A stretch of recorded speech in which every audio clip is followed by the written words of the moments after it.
salaama meel kasta aad joogtiin maanta waxaan u soconaa faloog yar inaan duubno waxaan ka bixinaa hadda xaafadda xamar jajab waxaan soconaynaa ilaa xamar weyne meesha aan gaarno roob yarna macaan badan oo na da-ooya haddaan roobka noogu batana waa kaay nagaraa la-aada mar kale ayaan wax badanayso duubaynaa haddana waxaa ila joogo maxamed yare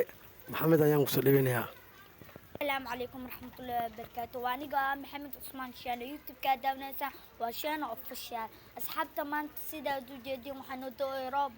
باش برواقة قووك أيام كجرنا أصحاب تمان تحن صدو بربنا فلاكيا إلا يمشي نوغارو أصحاب تحنين لنا انتي يقو حرام حاليا كسو دوادة جنال كيجا السلام عليكم ورحمة الله وبركاته سمسكرات كنا هيجي حزتنا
مية والله والله قرحنا بلعنا مجالنا جامد